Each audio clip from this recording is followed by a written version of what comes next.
reality, gang activity. So I wanted him to be a part of reality, but I didn't want him to lose that specialness that made him himself, which was just my little brother. But to everybody else, he was a little monster, but he was always my little brother, you know? Welcome back to another episode of Warren Cali. Kershaun Scott was born in Los Angeles in 1965. He was the fifth of 6 kids. His dad Ernest and his mom Birdie originally were from Texas, but they later settled in Los Angeles. Initially, the family was thriving living in a nicer area of LA, but that family unity wouldn't last long. Kershaun's older brother Kody, who was 2 years older, existed and drove a wedge in his parents' relationship. Kody was a product of an affair their mother had, which caused a rift in the union. Ernest physically and emotionally abused Kody, which included beating him and showing deliberate favoritism towards his biological children over Kody, which included taking other kids out to dinners, movies, and trips to his hometown of Houston, and initially leaving Kody behind most of the time. In 1970, Ernest and Birdie divorced, and for the next 5 years, Ernest would visit the family only on weekends. In 1972, Birdie moved her family into a house on West 69th Street and Dinker Avenue, which later became a very rough and gang-infested area on the west side of South Central Los Angeles. Kershaun had a normal upbringing at first. That's until the family moved on to 69th Street. His father faded from the scene around this time point. That also began the start of Crips and Bloods, which began forming in Los Angeles. The surrounding streets where the Scott family lived became dangerous. Due to Birdie's absences working several jobs to support her large family, and the neglect that the family received from Ernest, Kody would often hang out on the streets of his new neighborhood. Around this time, he began hanging out with his neighbor, also known as Stanley Tookie Williams, who many called the leader of the West Side Crips. At just 12 in 1975, Kody would officially join the local Crip gang in his area, which would be later known as the Gangsta Crips. At just 12, he was shooting enemies and earning a reputation, and by 13, he earned the name Monster. After a vicious beating he gave a man as he tried to rob him. As the years grew, so did Kody's reputation. Even though he wasn't grown, he had a reputation that many grown men never achieved. The rest of the Scott siblings didn't participate in the street life. Though Monster's 2 older brothers lived civilian lives and worked jobs, the youngest brother being Kershaun looked up to Kody. He admired who his big brother was. Monster had respect and fear among many, and Kershaun wanted to be just like him. So by the time of 1977, at the age of 12, Kershaun would also join the Gangsta Crips, and he would take the name Little Monster, which was in honor of his older brother. After his transition into the gang life, Kershaun's childhood was essentially over. He stopped caring about school and any of his past interests. He was now devoted into being a gang member, and the streets only got deadlier by the year as he and his brother Monster continued on the path of destruction. He was no longer Kershaun, he was now Little Monster. He began going to jail for robberies and Grand Theft Auto only at the age of 13, and he spent 6 months in jail, being the longest bid at the time. The streets of Los Angeles became more fierce. Crips were at war with Bloods, but by the end of the 70s, Crip on Crip wars became worse. In 1979, the Rollin 60s were once allies of the Gangsta Crips, but they became mortal enemies after the death of a Rollin 60 member, which was blamed on the A-Trays. And this new war caused massive death in South Central, and it would lead to several near-death calls for the Scott brothers. On December 31st of 1980, 17-year-old Monster was ambushed and shot 6 times by 3 adult members of the Rollin 60s after being set up by a group of girls who were dating one of his friends from his set.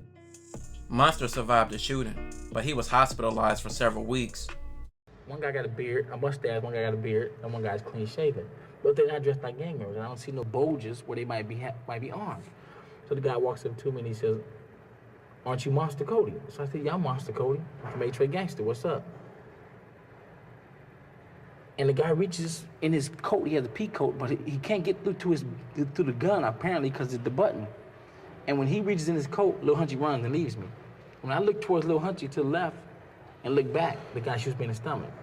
Shoots me in the stomach, point blank range, no closer than you and I are, and blows me against the wall. And the impact of the bullet, it doesn't really hurt me, but it surprises me, and the force of it blows me against the wall.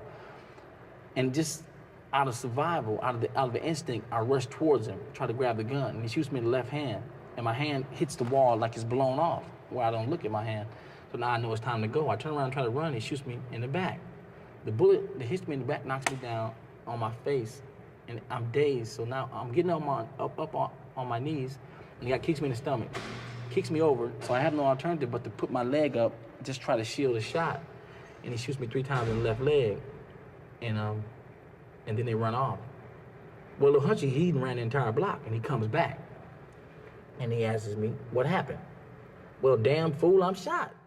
Little Monster, who was 15, heard about the shooting from friends. He wanted to get revenge that same night, but older members of the A Trays told him not to because police and rivals would expect it. He knew he had to get guns for his get back for his brother, which he told his father, and his father supplied him with guns, which included shotguns and handguns. Little Monster sought vengeance for his older brother's shooting on New Year's Day of 1981. Him and several teenage members of the A Trays committed several shootings.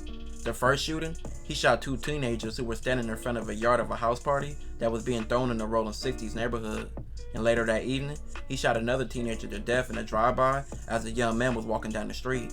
Several other drive-bys at night on 3 different neighborhoods, all enemies to my own neighborhood, because I was not satisfied with just getting that one neighborhood. I wanted to let all the neighborhoods know, affiliated with that one, that retaliation is swift. I had the double-barrel 12-gauge shotgun. Everybody else had multiple shots. I had the 2. So it was clear that night that every time we pulled up on the enemy, I'd get the first shot. And the homie pulled up so close and so quietly that when I hung out the window with the shotgun and said, "Hey," when he turned around, the barrel was damn near touching him. I locked eyes with him. The last thing that I thought of is I'm gonna blow this guy's head off.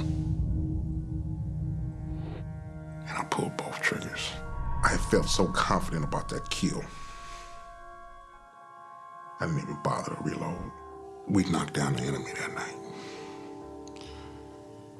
January 1st, 1981. That's how I opened up the new year. At that moment, I became more of a killer, more of a monster. That night, Kershaun and his friends gunned down 5 rival gang members. He was 15 years old. I felt proud. I felt proud that he was able to rise above the emotionalism of his brother being shot and take care of business. It would be easy to catch Little Monster and his crew. They didn't get rid of the stolen van they used in the shooting, and also an A-Tray Gangsta Crip hangout was raided, which was full of guns. And to make matters worse, police found a letter he wrote admitting to the shooting, which he was sending off to a friend in jail. Initially with his rep, Monster was arrested, but with the proven facts that he couldn't have did the shooting with his injuries, Little Monster was later arrested, and he was sentenced to 5 years in youth authority for the murder as a juvenile. Little Monster was released by the time he was 21. When he got out, it was in the middle of the crack era. He went to jail before it existed. Now he entered the streets and it was a new ball game. The streets were flooded with new gangs, more rivalries, drug dealers, and addicts on every corner, and even guns advanced. He started to work a normal job trying to stay on the right path, but after his release, that would only last so long. He seen the money Crack was making from his friends. After giving it a try, he made a few $1,000s in one day. That minimum wage job he had, he never went back to. During this time period, Monster Kody was in prison for various crimes he committed throughout the 80s, which he was released in the late 80s. In 1989, Little Monster had his first child, but that didn't stop him from being in the streets. As the 90s began, he became a major face in the media for his gang, along with his big brother Monster. In 1992, the LA riots occurred, which was 5 days of chaos. In 91, 2 major events occurred that triggered the black community. The death of Latasha Harlan at the hands of a liquor store owner, and Rodney King's beating at the hands of the police. None of the individuals involved in both of those cases were charged, with them both being acquitted in 1992. This led to the LA riots. A total of 63 people died during the riots, including 9 shot by the police and 1 by the National Guard. Of those killed during the riots, 2 were Asian, 28 were black, 19 were Latino, and 14 were white. No police died during the riots. As many as 2,000 people were injured, and estimated losses varied from 800 million to 1 billion. Over 3,000 fires were set, and over 1,000 buildings were burned. The A-Tray gangsters were at the center of the riots, and 71st and Normandy became the center of several crazy incidents. The A-Trays had incidents with the police, and they eventually made the police retreat. This led to them terrorizing people through the intersection of Florence and Normandy, and it led to severe beatings of numerous individuals. Little Monster was at the scene of the incidents, and he became a person everyone wanted to interview. which he did several interviews like on Larry King, Nightline, and several others. Stopped, or would it just have been something else that would have triggered it? I think had they been found guilty, not one, but all four on all counts. Because all four of them was guilty. Exactly. Had they been found guilty, none of this would have happened. You wouldn't even be standing here, Ted. None of this would have happened. Somewhere else. That's true. Tonight. Yeah. Right. But maybe I'd be here next week or the week Or after next year, maybe. It's no doubt because the situation in LA has been volatile for But see, that quite some time. would have been the uplift of the people. Finally, they caught the guys with their hand in the cookie jar. That's right. So we figured they're going to prosecute and they got them. And we can feel that justice is working for us in our community, which it hasn't. That's It right. never has. In the wake of the riots, he was already in the media, but he also became known for being in the gang truce, which further elevated his profile as a leader and a community spokesman. If we can put the same amount of pride into the community and instill it in the youngsters, then we do something positive and constructive for the community as opposed to just tearing stuff up. That's our role. That's our mission.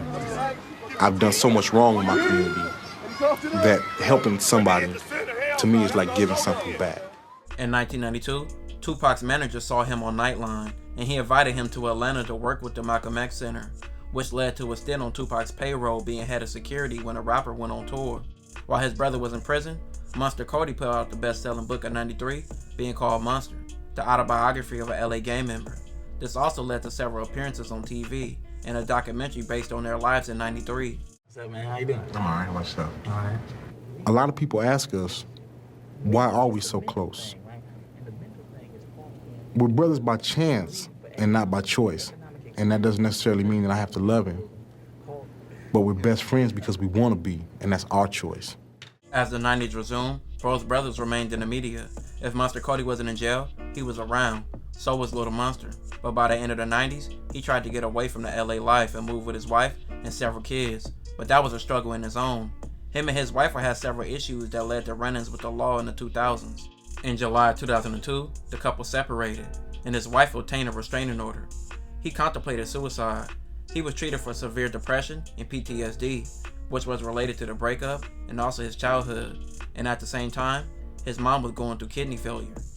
In August of 2002, Little Monster went to the couple's home, where he found his wife with an ex-boyfriend and another man. Accounts of that evening vary, but it set off a negative chain of events. According to the Ridgecrest police chief who read from a report filed by his wife that morning, Little Monster allegedly climbed through the window carrying a gun and grabbed the phone from her hand as she tried to call for help.